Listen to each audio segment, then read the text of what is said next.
In section 11.2, we're going to be doing the unit circle in quadrant 1, starting with 0, and then going up until pi over 2.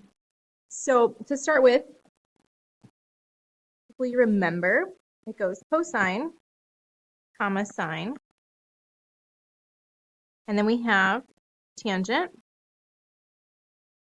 Tangent, it's a fraction with sine in the numerator over cosine. Then we have cotangent with c goes on top, cosine, divided by sine.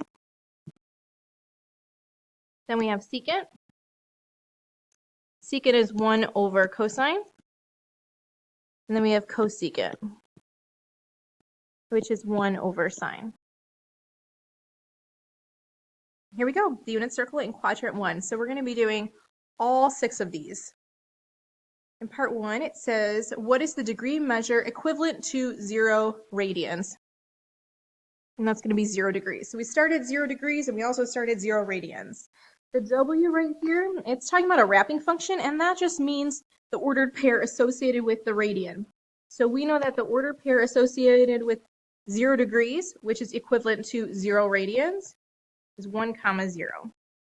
So therefore, cosine of 0 is equal to 1. Sine of cosine is equal to 0. Tangent, we're going to take sine over cosine. So we take 0 over 1, which equals 0. Cotangent, this is cosine over sine. So we take 1 over 0, which is undefined. Secant, so we take 1 over cosine. So we have 1 over 1, which equals 1. And then cosecant, 1 over sine. So we have 1 over 0, which equals undefined. So here is all 6 of 0 radians. Number 3, it says, what is the degree measure equivalent to pi over 6 radians? So we learned in section 1.1 that pi over 6 radians is equal to 30 degrees. So if we're using our left-hand trick, put down our 30-degree finger, the wrapping function, which is just the ordered pair associated with pi over 6, it's going to be the square root of 3 over 2 comma 1 over 2. So we're going to go through all 6 trig values. So let's find cosine of pi over 6. It's the first one, so we have pi over 3, root 3 over 2. For sine of pi over 6, we have 1/2. For tangent, we're going to take sine over cosine. So again, we keep the top, we flip the bottom. I can go ahead and cancel out the 2's, but we have to multiply the numerator by root 3 and the denominator by root 3. We get square root 3 over 3. For cotangent of pi over 6, this is cosine divided by sine. So we're going to keep the top, flip the bottom, changes to multiplication. The 2's can cancel. We're left with square root 3. For secant, so we take 1 over cosine, keep the top, flip the bottom. We're going to have to multiply the numerator and denominator by root 3 to rationalize the denominator. And we get square root 2 square root 3 over 3. And then cosecant of pi over 6, so we take 1 over sine, keep the top, flip the bottom, and simplify. So we end up with 2. So for all pi over 6, these are all of my trig values. So cosine, sine, tangent, cotangent, secant, and cosecant of pi over 6. And all of these are the exact same as when we were doing and solving 30 degrees. In number 5, it says, what is the radian of pi over 4 equivalent to in degrees? And this is equal to 45 degrees, which we learned in section 11.1. So for the wrapping function of pi over 4, square root 2 over 2 comma, square root 2 over 2. Again, using our left-hand trick, we're able to find out that 45 degrees and pi over 4, use our 45-degree trick, root 2 over 2, comma, root 2 over 2. So cosine, we have square root 2 over 2. Sine, we have square root 2 over 2. So tangent, let's take sine divided by cosine. We get 1. Cotangent, so we take cosine divided by sine. We get 1. Secant, 1 divided by root 2 over 2. So we're going to keep the top, flip the bottom. We have to rationalize the denominator. So we have 2 square root 2 over 2. We can cancel out the 2's, so we're left with square root 2. For cosecant of pi over 4, this is 1 over square root 2 over 2. And that's going to be the same answer as part E.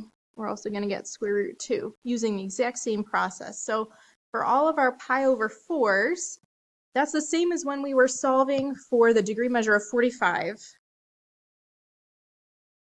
Number 7, what degree measure is equal to pi over 3 radians? And in section 11.1, we solved pi over 3 radians is equal to 60 degrees.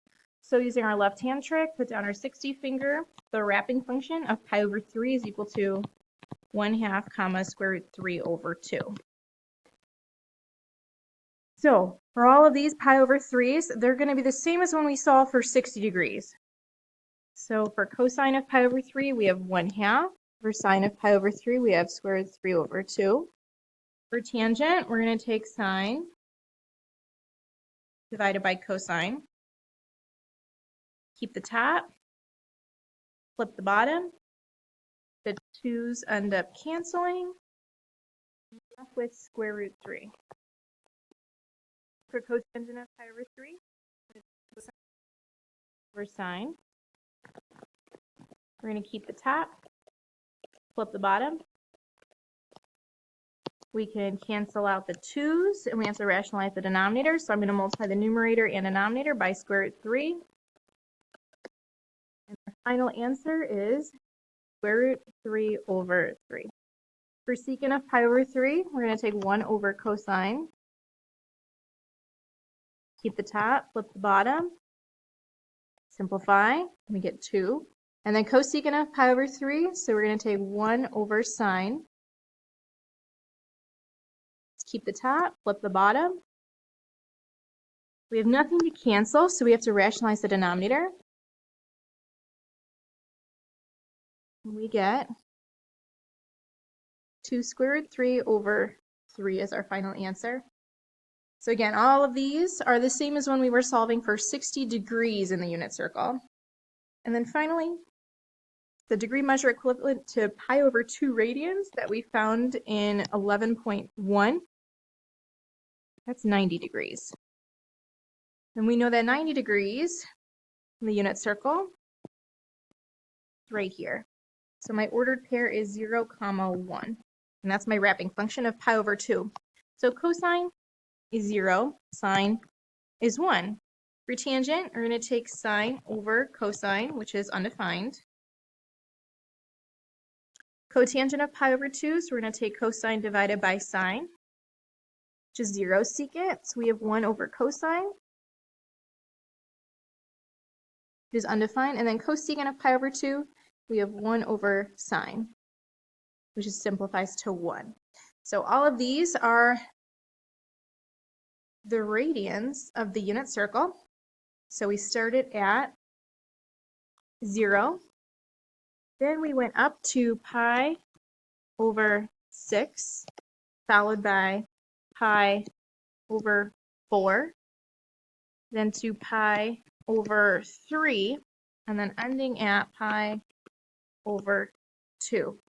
Now, like I said, there are different tricks that have to do with the denominators when we're finding the sine and cosine values for the entire unit circle. Anytime that we have a denominator of 6, you're going to have square root 3 over 2 first. And we can remember that because 3 times 2 is 6, so therefore we have a denominator of 6. For all of my pi over 4s, everything with a denominator of 4, it's going to be square root 2 over 2 that goes first, followed by root 2 over 2. But 2 times 2 is 4. Everything with a denominator of 4 is root 2 over 2. Everything with a denominator of 3, 1/2 goes first. 1 plus 2 is 3. So therefore, anything with a denominator of 3 has 1/2 first. So those are my denominator tricks.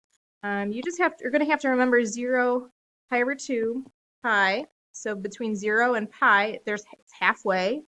And then between 1 and 2 is 1/2, which is the same as 3 over 2. So we have 3 pi over 2. Now, in the different quadrants, we can figure out the numerator based on the denominator. So in the second quadrant, so this is quadrant 1. So in quadrant 2, everything in the numerator is going to be the denominator minus 1, pi. So in order to figure out with a denominator of 3, 3 minus 1 is 2. So it's 2 pi over 3. Denominator is 4, so denominator minus 1 is 3, so it's going to be 3 pi over 4. And then we end with pi over 6. So 6 minus 1 is 5, so we have 5 pi over 6.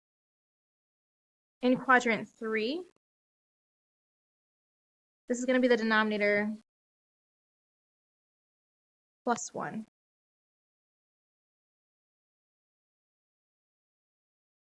Starting with denominator of 6.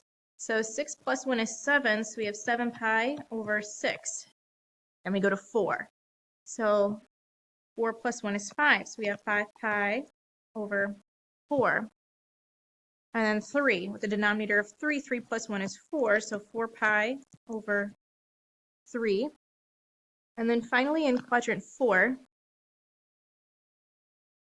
this is going to be the denominator times 2 and then minus 1. So 3 times 2 is 6 minus 1 is 5, so we have 5 pi over 3.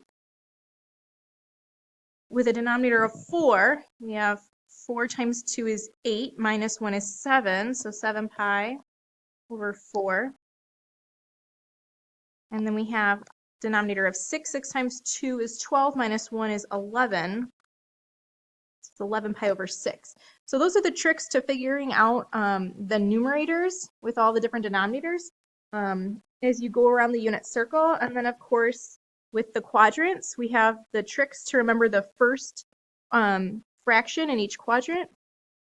Everything in the first quadrant is positive, positive. Then we have negative, positive, negative, negative, and then positive, negative. There's a whole nother video on tricks for the unit circle if you want to check that out. It summarizes it just like I did. But this is the unit circle in quadrant 1 was our focus, and figuring out all the different trig values that are associated with each radian.